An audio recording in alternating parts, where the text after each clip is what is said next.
The whole thing started 3 months ago when Victoria announced her engagement to Derek at our monthly family dinner.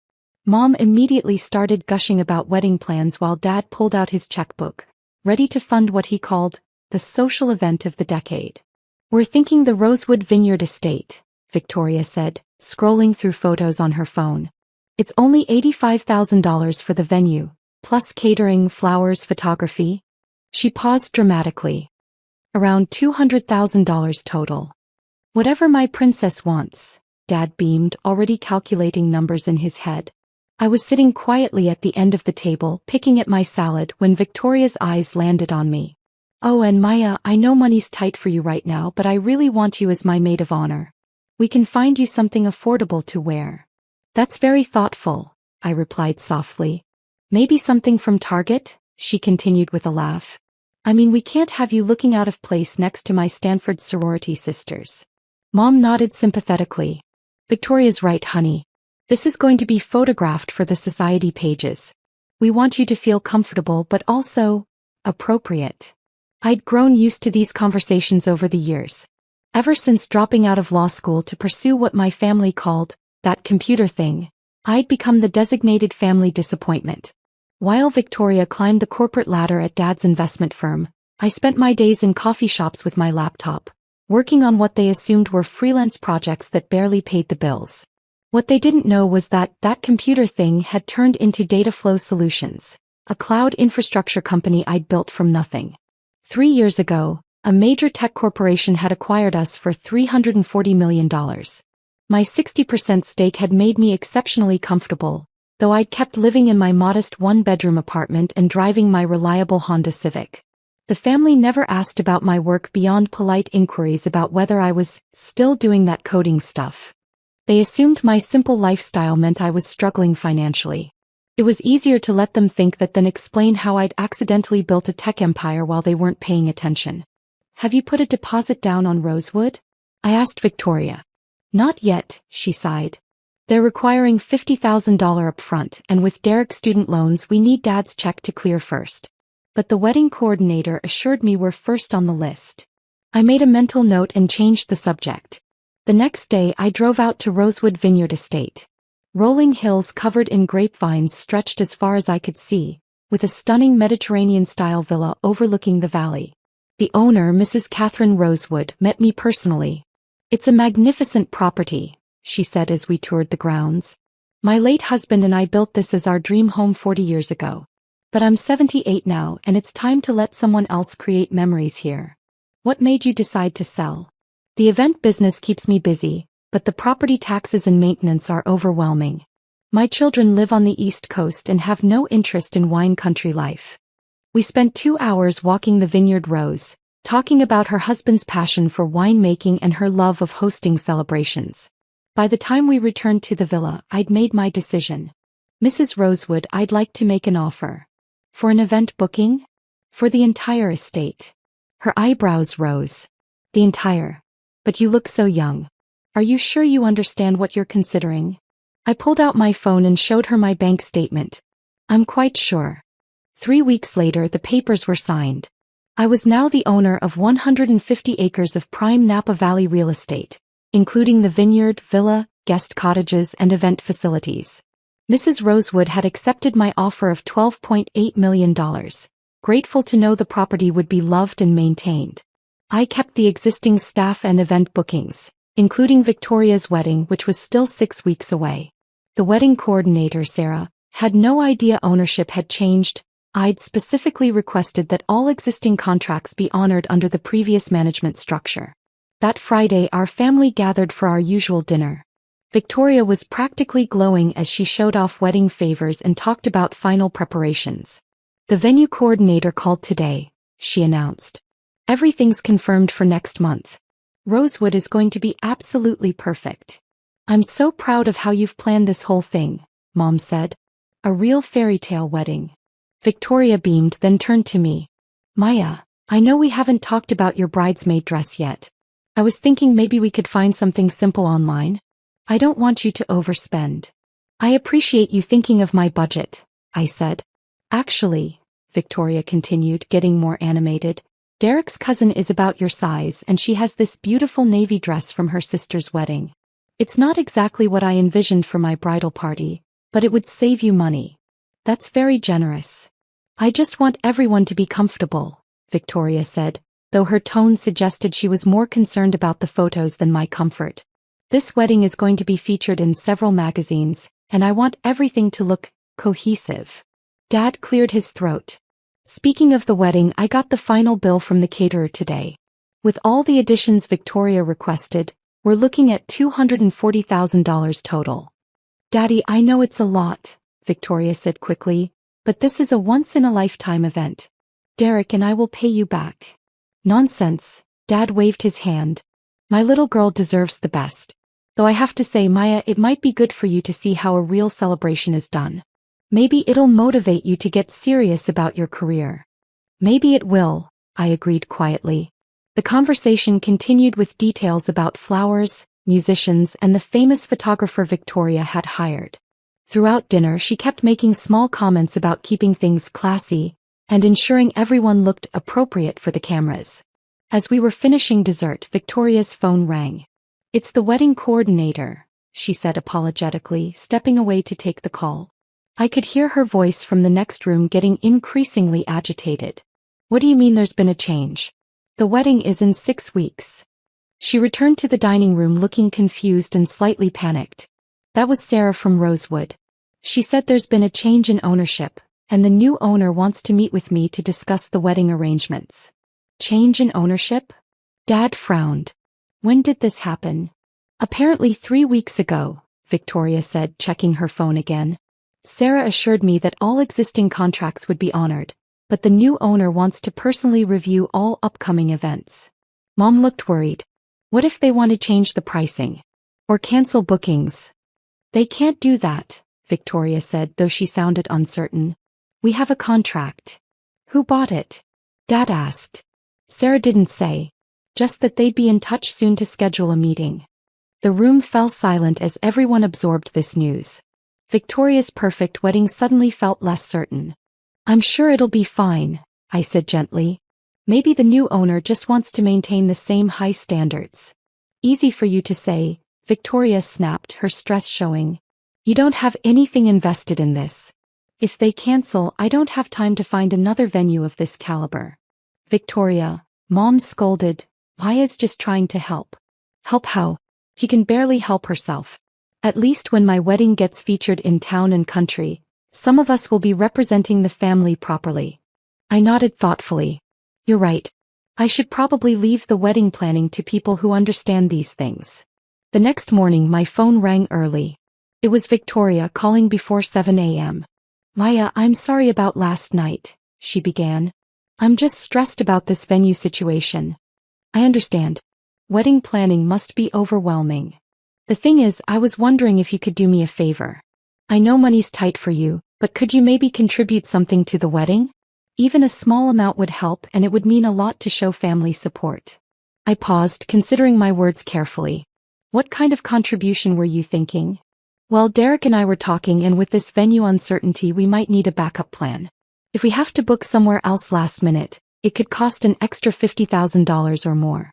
I know you probably don't have that much, but even $5,000 would show that you're really committed to being part of this celebration. You want me to contribute $5,000 to your wedding? I know it sounds like a lot for someone in your situation, but Maya, this is my wedding. It's the most important day of my life. And honestly, it might be good for you to invest in something bigger than just yourself for once. I was quiet for a long moment. Victoria, can I ask you something? Sure. Do you actually want me at your wedding? Of course I do. You're my sister. Why would you ask that? Because every conversation we've had about it involves you telling me how I need to look different, spend money I supposedly don't have, or change something about myself to fit your vision. Victoria sighed. I'm not trying to change you, Maya. I'm trying to help you rise to the occasion. This wedding is going to be attended by some very important people. Dad's business partners, Derek's family who own half the tech companies in Silicon Valley, my sorority sisters who are all successful professionals. And you're embarrassed of me. I'm not embarrassed. I want you to shine, Maya. This could be networking opportunity for you. If you could just put in a little effort, maybe wear something nice, contribute financially to show you're invested, it would help you too. I understood then. This wasn't about including me in her celebration. This was about managing how I might reflect on her perfect day. Victoria, I need to tell you something. What? I can't contribute $5,000 to your wedding. She was quiet for a moment. I understand. I mean, I'm disappointed, but I get that you're in a tough spot financially. I'm not in a tough spot financially. What do you mean? I mean, I can't contribute $5,000 because I don't think it would be appropriate, given that I own the venue. Silence. Maya, what are you talking about? I bought Rosewood Vineyard Estate 3 weeks ago. I'm the new owner, Sarah mentioned. The silence stretched so long I thought she might have hung up. You, what? I purchased the property for $12.8 million. Your wedding is still scheduled as planned, don't worry. This isn't funny, Maya. I'm not trying to be funny. You can't afford a bridesmaid dress, but you bought a $12 million vineyard? Apparently so. Another long pause. This is impossible. Where would you get $12 million? I sold my company 3 years ago for $340 million. I've been living quietly and investing the money. When you mentioned Rosewood, I went to look at it and fell in love with the property. Your company? What company? You code websites for small businesses. Actually, I built a cloud infrastructure platform that was acquired by Microdata Corporation. You might have read about it. The acquisition made tech news for several weeks. Victoria was quiet for so long I started to wonder if she'd fainted. Victoria? Are you okay? I need to call you back. She hung up. 20 minutes later, my phone exploded with calls and texts. First Victoria, then Mom, then Dad. I let them all go to voicemail and continued my morning routine. Victoria's voicemail was a rambling mix of apologies and questions. Maya, I'm so sorry, I had no idea. Why didn't you tell us? How long have you been wealthy? I feel terrible about the bridesmaid dress comments. Mom's message was pure confusion. Honey, Victoria called crying about you owning the wedding venue? I don't understand what's happening. Please call me back. Dad's voicemail was different. Maya, Victoria says you bought some vineyard? I'd like to understand what's going on here. This seems like a conversation we should have had as a family. I made coffee and sat on my small apartment balcony, watching the morning traffic below. My phone continued buzzing with messages, but I wasn't ready to deal with the chaos yet. Finally, around noon, I called Victoria back. Maya. Thank God. I've been trying to reach you for hours. I saw. What can I do for you? I don't even know where to start. Is it true? Do you really own Rosewood? I do.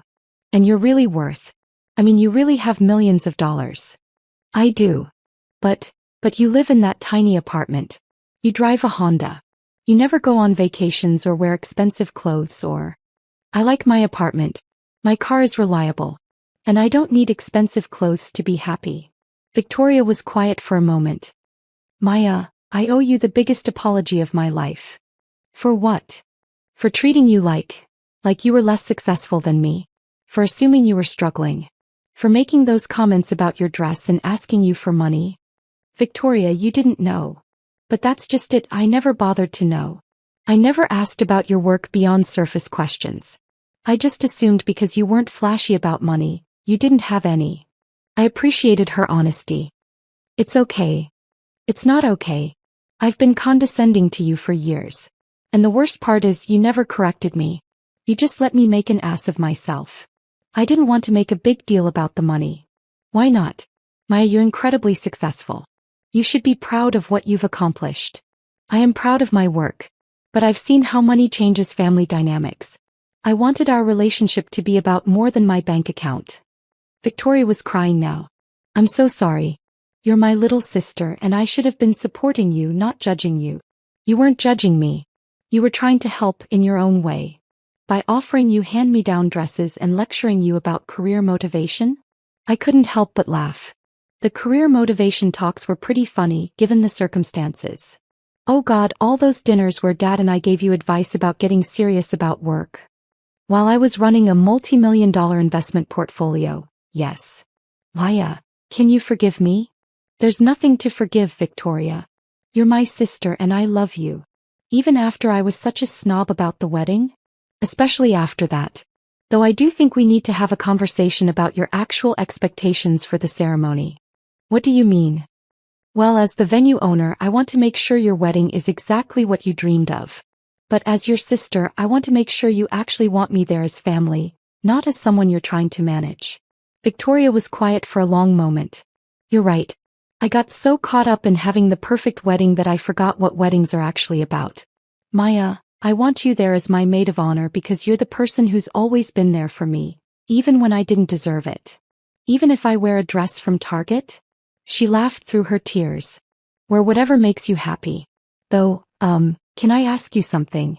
Sure. Are you going to be okay financially if you bought a $12 million vineyard? I know you said you have money, but that's still a huge purchase. Victoria, my net worth after the vineyard purchase is still over $300 million. Silence again. 300 million? Give or take. Maya, you're rich. I'm comfortable. You're richer than Dad. Considerably. She started laughing and it quickly became hysterical laughter mixed with crying. I offered you a used bridesmaid dress. I asked you for $5,000. I told you to look at this wedding as a networking opportunity. To be fair, it might still be good networking. Derek's family does sound interesting. Maya, Derek's family is going to want to invest with you, not network with you. I hadn't thought about that. That could get complicated. This whole thing is complicated. How do I even begin to apologize to everyone? Mom and Dad are going to die when they find out. You don't need to apologize for not knowing something I didn't tell you. But I need to apologize for how I treated you. Maya, you've been nothing but supportive of this wedding and I've been awful. You haven't been awful. You've been stressed about planning a big event. I asked my multimillionaire sister to contribute $5,000 to help pay for a wedding at a venue she owns. When you put it like that, it does sound fairly ridiculous. Victoria was quiet for a moment. Maya, can I ask why you bought rosewood? Was it because of my wedding? I considered the question carefully. Partially.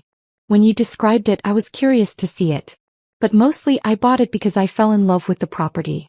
Mrs. Rosewood, the previous owner, needed to sell, and I could give her the security of knowing it would be well cared for.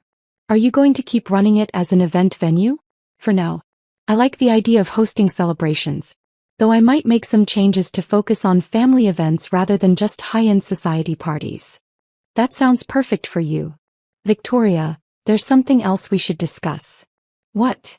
Your wedding budget. Oh no, Maya, I can't let you pay for my wedding. That wouldn't be right. I'm not offering to pay for it. I'm offering to host it. What's the difference? The difference is that you're my sister and I want to give you the wedding of your dreams as my gift to you. Not because you need financial help, but because I love you and want to celebrate your marriage. Victoria started crying again. Maya, that's too much. It's not too much if it makes you happy.